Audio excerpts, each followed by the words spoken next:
La puerta de cristal se abrió con un leve crujido, amortiguado por la música ambiental que llenaba el vestíbulo del concesionario. Ellis Morgan dio los primeros pasos en el espacio brillantemente iluminado, donde los coches de lujo brillaban bajo luces estratégicamente ubicadas. No era la primera vez que entraba en un lugar así, pero ese día llevaba consigo algo diferente, una mezcla de expectativa y cariño. El coche no era para ella.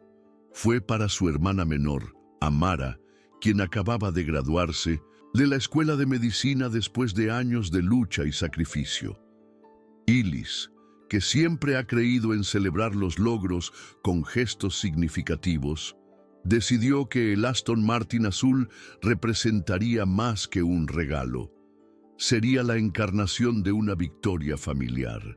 Llevaba unos vaqueros oscuros, una blusa beige sencilla y zapatos planos cómodos.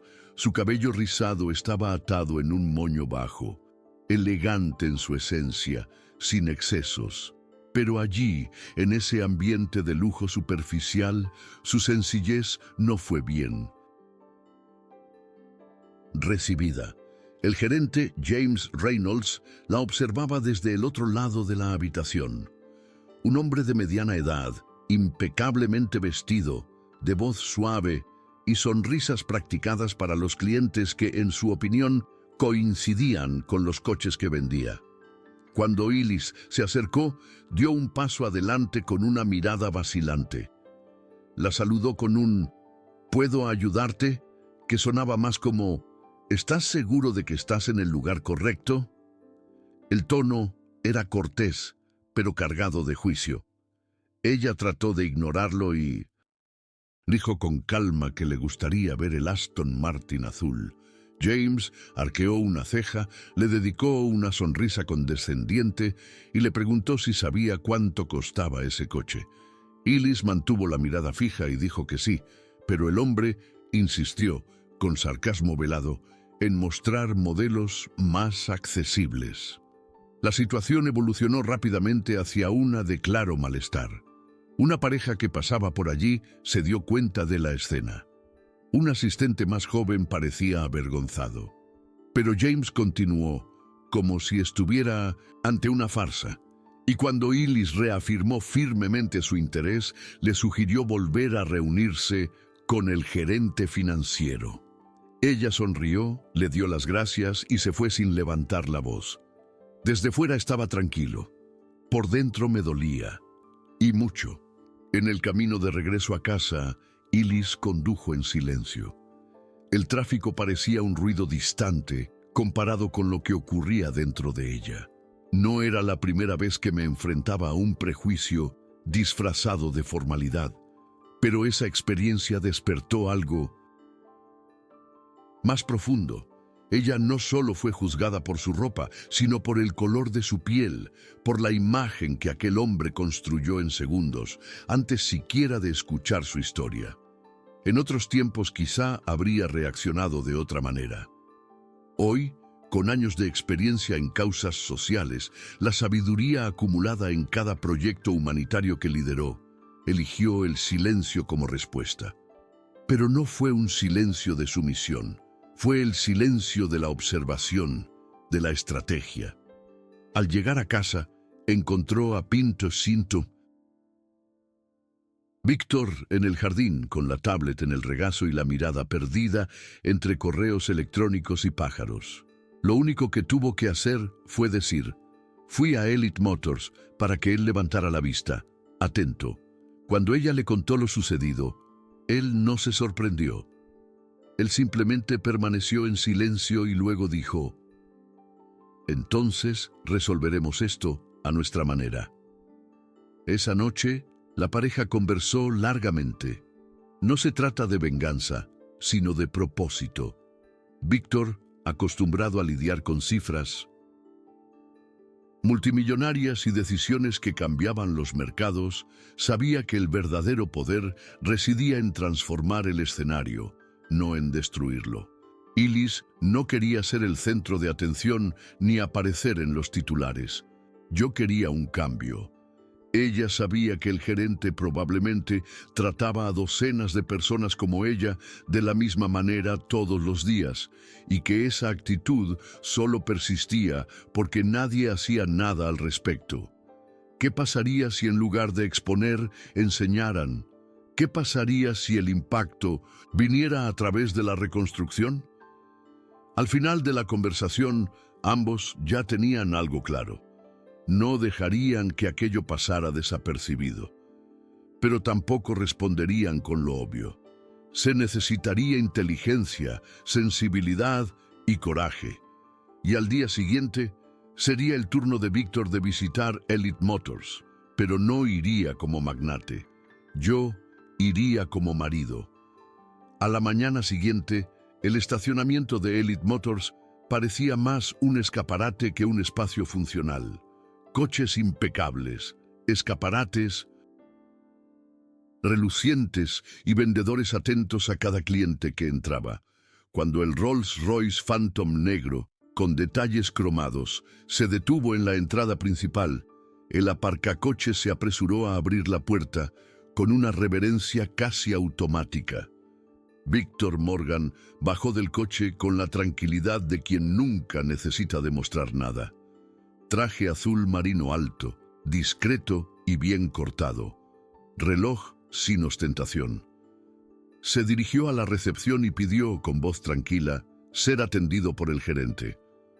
«Señor James Reynolds, por favor». La recepcionista dudó, sorprendida por la petición directa, pero pronto llamó al gerente por radio. James apareció minutos después, arreglándose la chaqueta y con una sonrisa forzada, todavía sin saber con quién estaba tratando. «Buenos días, señor». Víctor simplemente dijo: «Morgan, Víctor Morgan, me gustaría hablarte sobre el servicio de ayer».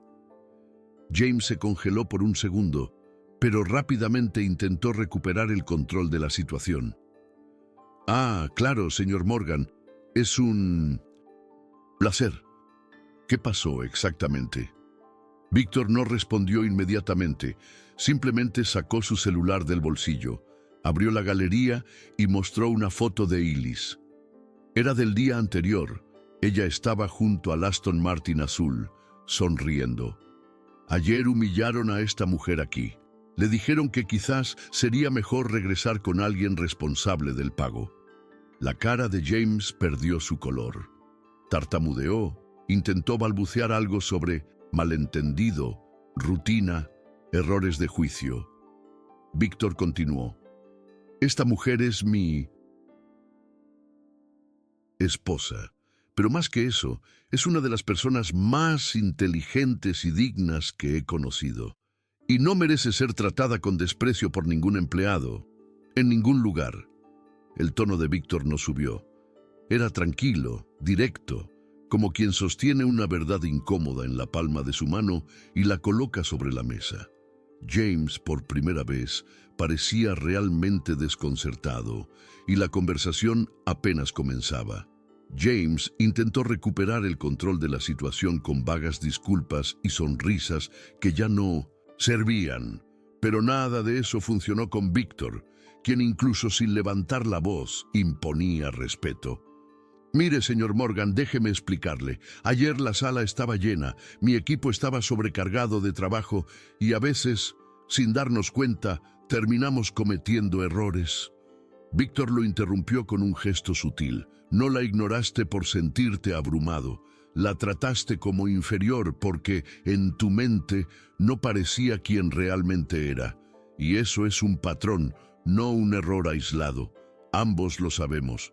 James se quedó en silencio. No se trataba solo de un cliente enojado. Era alguien con poder, pero que eligió usarlo con determinación y propósito. «Pero no vine aquí a destruirte. Vine a proponerte algo más difícil. Un cambio». El gerente frunció el ceño confundido. «¿Qué quieres decir con cambiar?» Víctor entonces lo invitó a sentarse y le explicó detalladamente la propuesta que había discutido con Elise la noche anterior. La idea fue atrevida: crear un programa de capacitación dentro de la propia Elite Motors para formar, capacitar y abrir puertas a jóvenes de comunidades marginadas. No solo como pasantes, sino como profesionales con potencial para crecer dentro del sector del lujo, rompiendo el ciclo de exclusión silenciosa que prevalecía en estos entornos. Illis dirigiría el proyecto a través de la fundación que presidía. Elite Motors entraría como socio. ¿Y James? Él sería directamente responsable de sacar adelante el proyecto y hacerlo realidad, si quería conservar su trabajo. Puedes liderar una transformación o puedes salir por la puerta que le abriste ayer a mi esposa, dijo Víctor. Estaba claro que la propuesta no era solo un castigo, era una oportunidad real, una elección.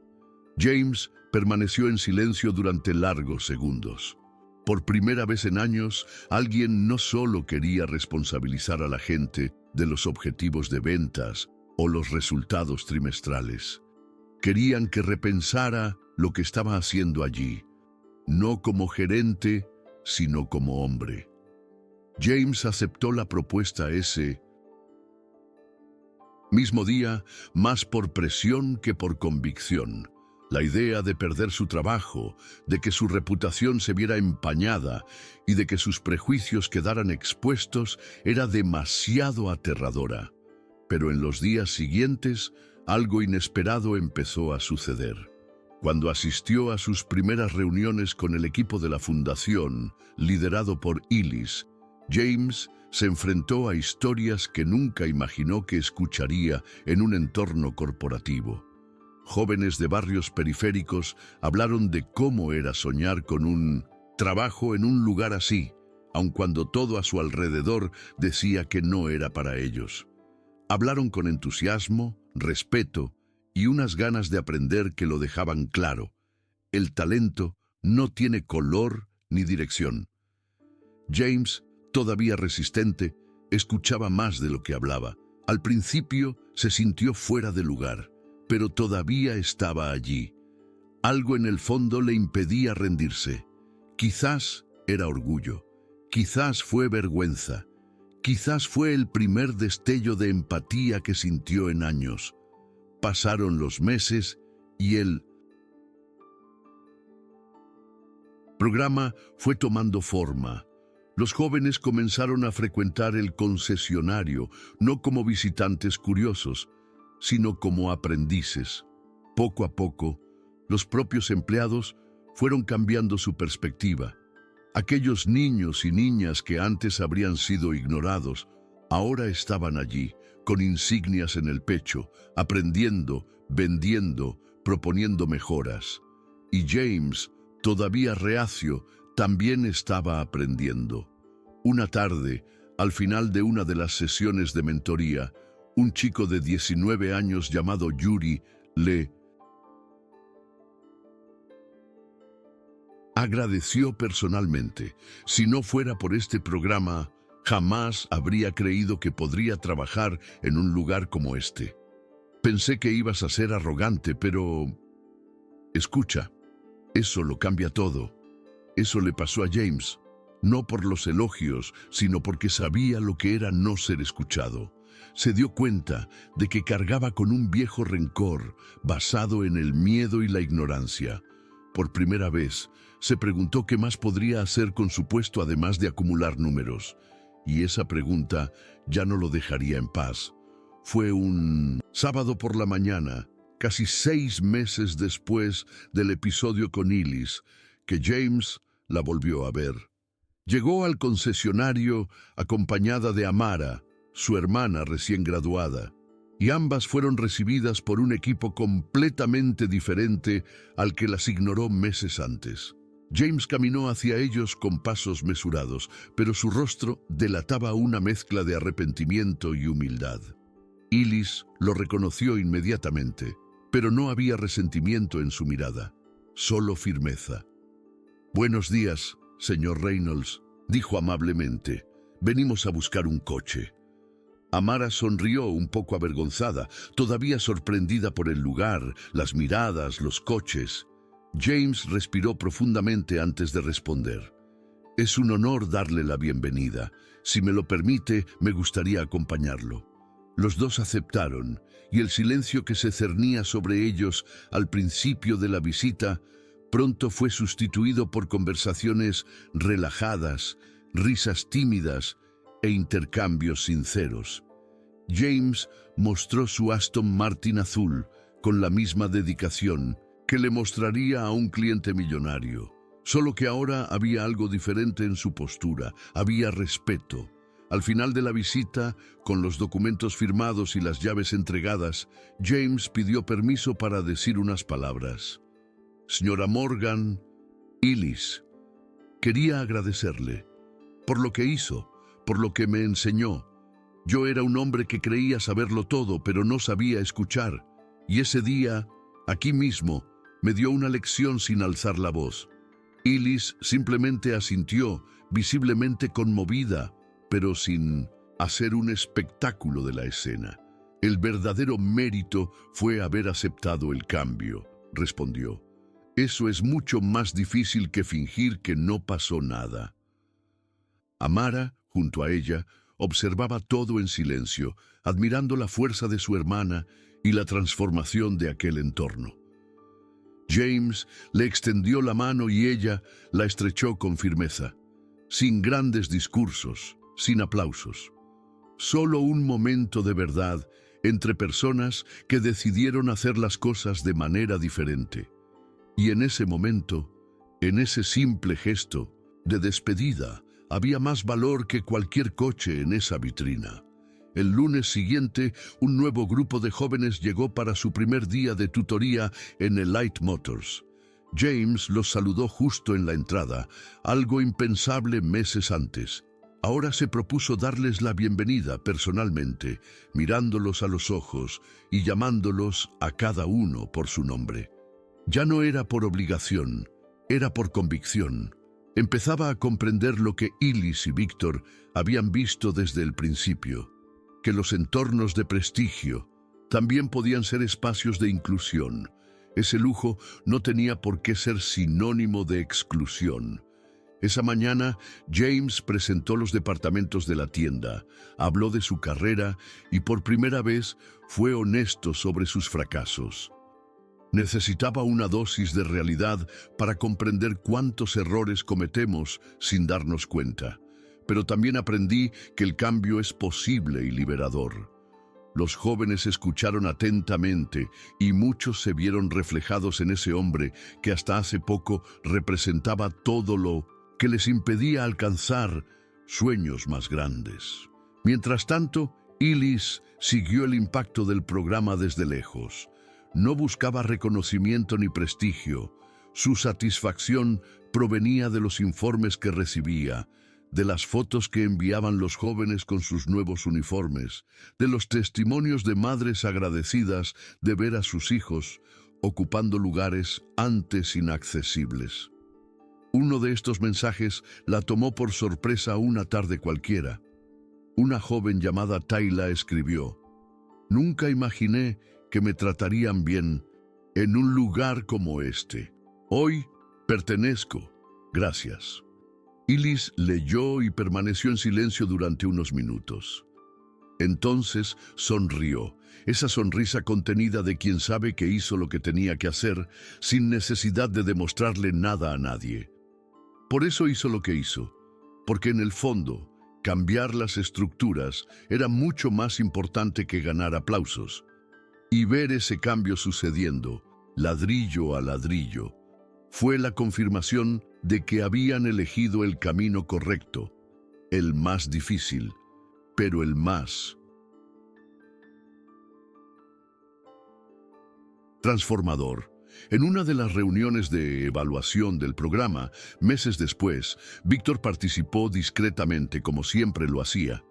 Se sentó al fondo de la sala, escuchando más de lo que hablaba, pero su mirada atenta captó cada detalle. Cuando le llegó el turno de comentar, fue directo. Elite Motors no solo vende autos, ofrece una nueva imagen al mundo. Y eso tiene valor. James, que ahora dirigía las presentaciones con confianza y propósito, sintió el impacto de esas palabras. Para él, escuchar eso de Víctor no fue solo un cumplido, fue un hito. Fue como si, por primera vez, se sintiera parte de algo más grande que él mismo. Cuando todos salieron de la habitación, James se quedó solo unos minutos, reflexionando. Pensó en cómo empezó todo, aquella mañana cuando juzgó a Ellis con la mirada y la descartó con palabras. Pensó en cómo su vida habría seguido igual si hubiera gritado o se hubiera alejado en silencio, como tantos lo habían hecho antes. Pero ella no gritó, y eso cambió todo.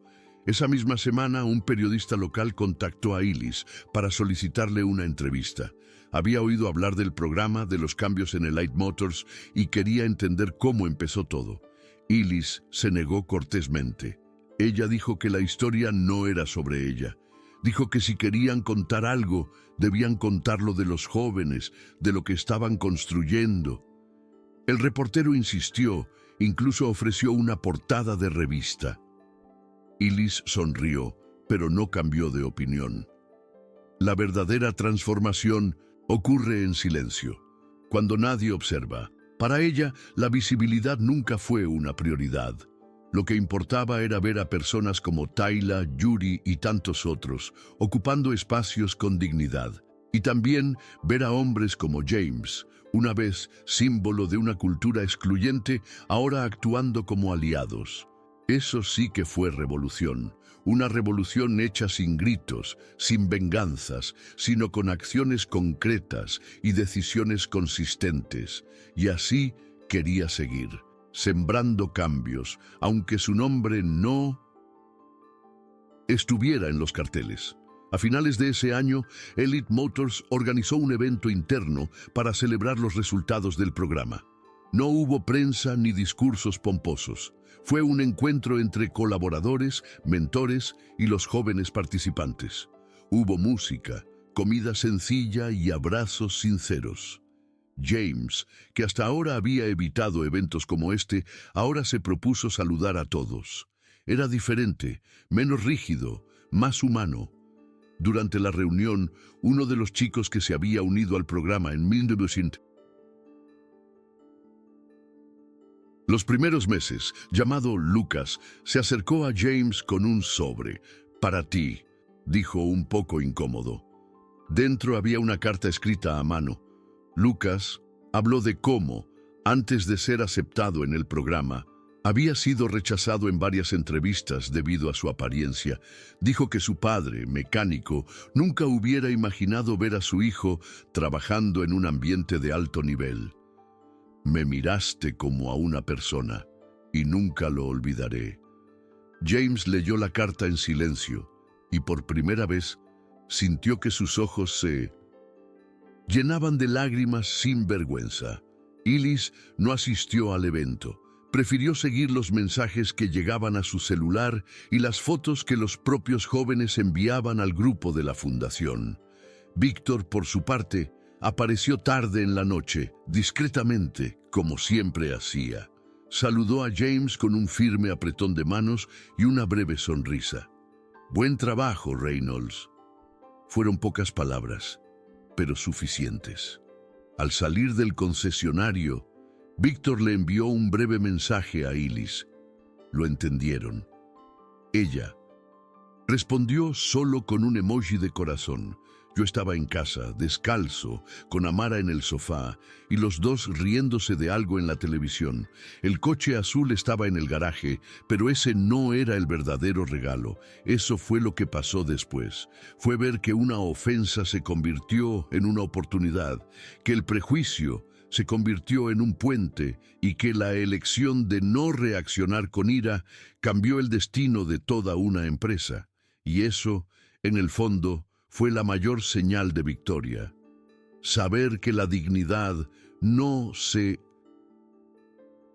puede proclamar a los cuatro vientos. Ella vive ella misma, Pasó el tiempo y el programa creado por Ellis y Victor se expandió a otros concesionarios del mismo grupo. La exitosa experiencia de Elite Motors se ha convertido en una referencia silenciosa dentro del sector, no por la presión del marketing, sino por los resultados tangibles. Los jóvenes que comenzaban como aprendices estaban siendo contratados, promovidos e invitados a participar en reuniones a las que nunca antes imaginaron que tendrían acceso.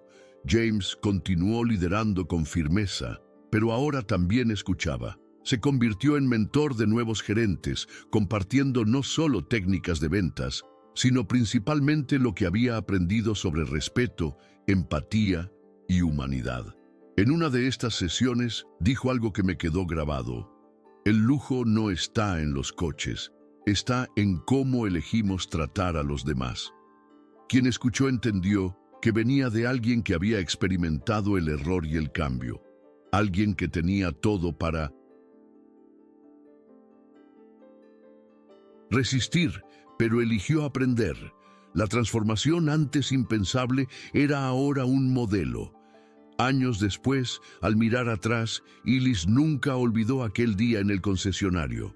No por la humillación, sino porque empezó un cambio que nadie esperaba. Sabía que podía exponerlo todo, provocar un escándalo, pero eligió algo más grande, y eso la hizo aún más fuerte. Hoy, cuando visita una de las sedes del programa y ve a los jóvenes brindando un servicio de excelencia, con postura y orgullo, siente que valió la pena. Y cuando le preguntan cómo tuvo la paciencia para actuar con tanta calma ante la injusticia, responde con sinceridad: no fue calma, fue una decisión. Elegí no dejar que la ira determinara mi respuesta. El dolor que sintió ese día se convirtió en acción concreta, y eso para ella era el verdadero símbolo de la superación. Transformar la herida en herramienta, el prejuicio en camino, el silencio en construcción. Nada de esto fue fácil, pero era real, y por eso mismo era eterno. En esa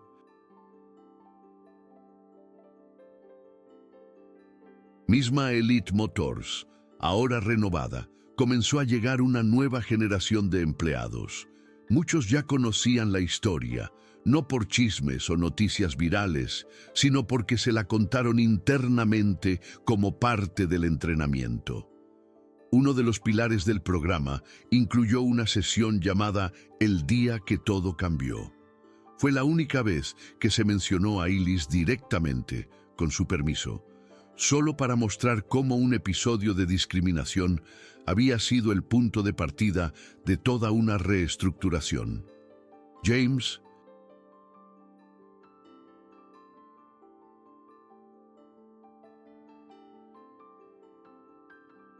siempre que pudo, dirigió esta parte personalmente.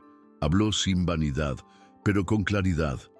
Podría haberme derribado, pero me dio la oportunidad de levantarme mejor. Y añadió: por eso estás aquí, porque alguien eligió el camino más difícil. Muchos escucharon en silencio, algunos con emoción. Y fue allí, en ese momento de escucha, que nació el verdadero legado de la historia. Para Ellis, ese día específico, el día de la humillación, nunca fue olvidado. Pero no como una herida abierta. Fue recordado como el punto de inflexión, un recordatorio de que la dignidad no se ruega, se afirma, que hay batallas que no se ganan con gritos, sino con acciones contundentes, y que a veces la mejor respuesta es construir allí donde intentaron disminuirte. En el garaje de casa, el Aston Martin azul sigue brillando. Amara ahora es médica en una clínica popular y cada vez que alguien elogia su auto, responde con orgullo: mi hermana me lo regaló. Pero lo más bonito no es el auto, es la historia que hay detrás.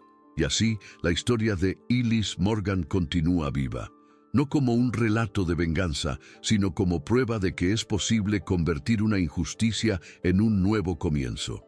un comienzo que no terminó ese día. Al contrario, apenas había comenzado.